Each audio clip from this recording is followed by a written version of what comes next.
그래서 사울이 다윗의 목숨을 노리고 출동할 때마다 다윗이 그것을 다 알고서 피하였다. 다윗이 십광야의 호레스에 있을 때에 사울의 아들 요나단이 호레스로 다윗을 찾아와서 하나님을 굳게 의지하도록 격려하였다. 그는 다윗에게 말하였다. 전혀 두려워하지 말게. 자네를 해치려는 나의 아버지 사울의 세력이 자네에게 미치지 못할 걸세.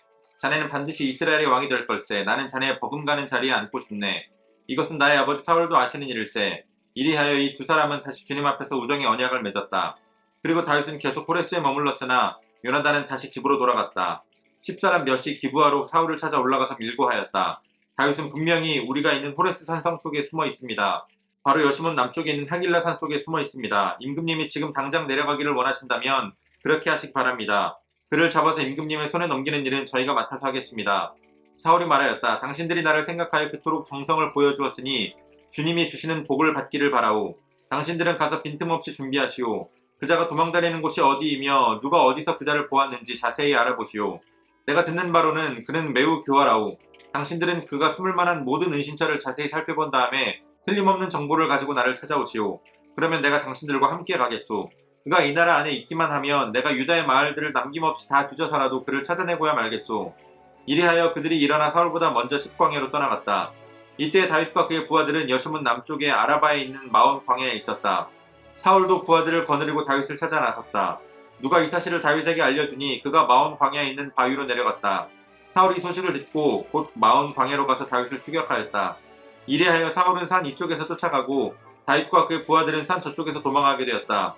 이렇게 다윗은 사울을 피하여 급히 도망하고 사울과 그의 부하들은 다윗과 그의 부하들을 잡으려고 포위를 하는데 갑자기 전령 한 사람이 사울에게 와서 블레셋 족속이 쳐들어왔으니 어서 돌아가야 한다고 보고하였다. 사울은 다윗을 추격하다 말고 돌아가서 블레셋 족속을 맞아 싸우러 나갔다. 그리하여 그곳 이름을 셀라 하마느곳이라고 부른다. 다윗은 엔게디 산성에 올라가 거기에 머물러 있었다. 아멘.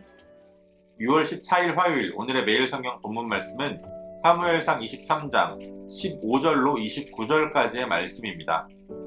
다윗은 계속해서 광야에서 사울을 피해 도망 다녀야 했습니다.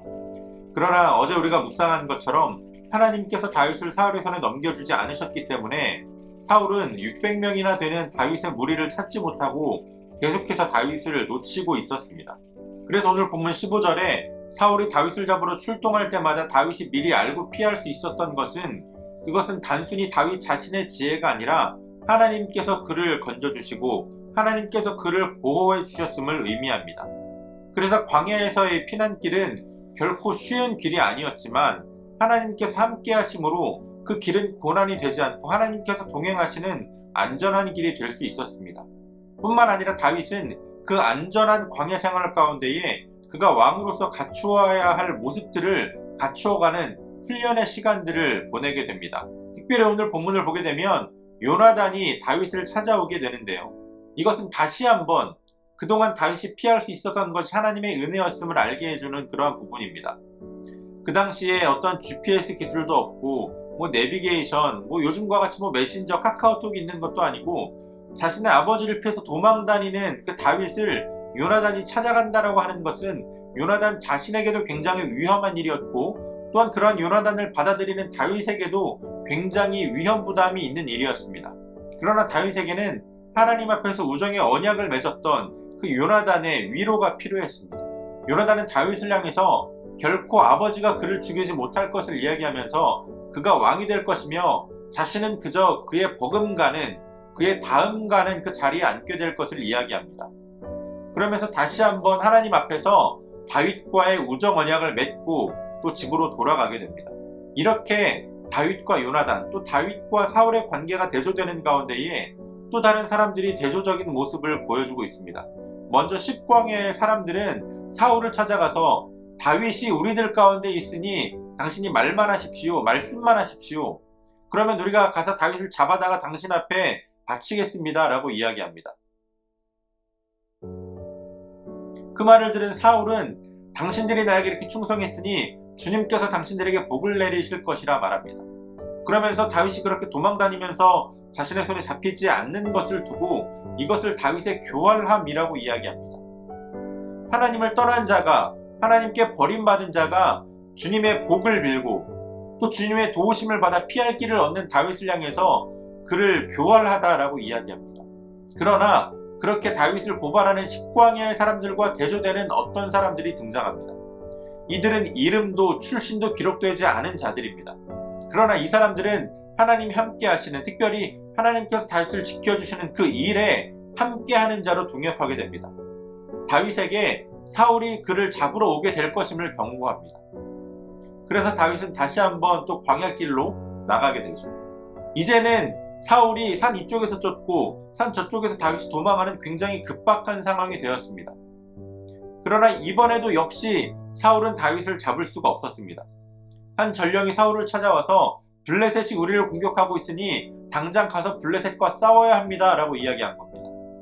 사실 일전에 그일라가 공격을 받았을 때에도 다윗이 아니라 이스라엘의 왕인 사울이 그일라를 구원했어야 합니다. 그러나 사울은 그저 다윗을 잡는 데에만 급급해 있었고 오히려 다윗이 그일라를 구원하는 모습을 보여주게 됩니다. 다행스럽게도 이번에는 사울이 그 전령의 이야기를 듣고 군대를 돌려서 블레셋과 싸우러 가게 됩니다. 다윗을 끝까지 잡고자 하는 사울의 계략과 끝까지 다윗을 포기하지 않으시는 하나님의 보호하심이 계속해서 대립합니다. 그러나 결코 사울의 계략은 하나님의 동행하심, 하나님의 보호하심을 뛰어넘지 못합니다. 매 순간마다 급박한 상황까지 이르기는 하지만 결정적인 순간에 하나님께서 일하시고 결정적인 순간에 하나님이 다윗을 보호해 주십니다.